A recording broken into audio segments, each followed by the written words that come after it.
మాట్లాడింది 1000 టీఎంసీలు గోదావరిలో ఇచ్చిన ఇష్టం ఉన్నంత తీసుకో అంటావు.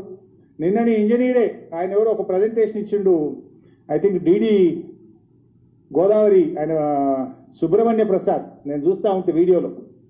ఆ సుబ్రహ్మణ్య ప్రసాద్ నిన్న ప్రజెంటేషన్లోనే స్పష్టంగా చెప్పిండు. ఏం చెప్పిండు?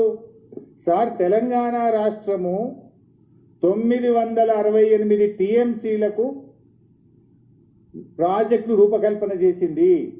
968 టీఎంసీలకు ప్రాజెక్టులను డిజైన్ చేసి గ్రౌండ్ చేసింది.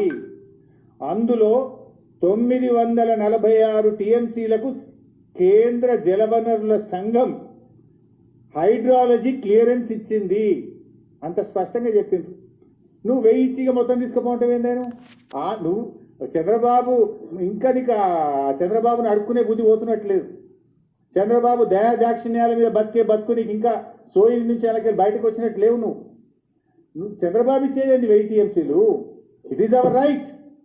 తెలంగాణ రాష్ట్రానికి ఆల్రెడీ ఉమ్మడి ఆంధ్రప్రదేశ్లోనే 968 టీఎంసీలు కేటాయిస్తూ జీవోలు ఇచ్చారు. కేసీఆర్ గారి ప్రభుత్వం వచ్చిన తర్వాత ఆ 968లో 946 టీఎంసీలకు ఢిల్లీ నుంచి సిడబ్ల్యూసి నుంచి హైడ్రాలజీ అనుమతులు మేము సాధించినాం. Already you have a right. Chandrababu ఎవరు ఇచ్చేది? 946 టీఎంసీలకు మనకు అనుమతులే వచ్చినాయి కేంద్రం నుంచి. నువ్వు మళ్ళీ ఏదో 1000 ఇచ్చి మొత్తం వాడుకో అంటది నేను అంటే దీన్ని బట్టి ఏమర్థమవుతుంది? బంకచెర్ల కట్టుకో అన్నట్టే కదా. బంకచెర్ల కట్టుకొని నువ్వు గ్రీన్ సిగ్నల్ ఇస్తున్నావా? 946 మనకు ఉండే.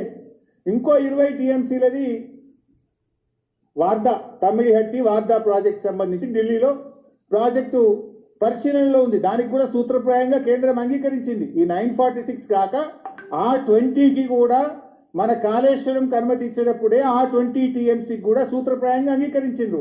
946 + 20 966 రానే వచ్చాయి. నువ్వు 1000 ఇచ్చి మొత్తం తీసుకుపోంటావు అంటే బరకచేలు కట్టుకోమన్నట్టే కదా. నువ్వు నిన్న మీటింగ్ పెట్టింది ఆపనీకా కట్టుకోమని చెప్పనీకా? ఏమైనా సోయి ఉండి మాట్లాడుతున్నావా?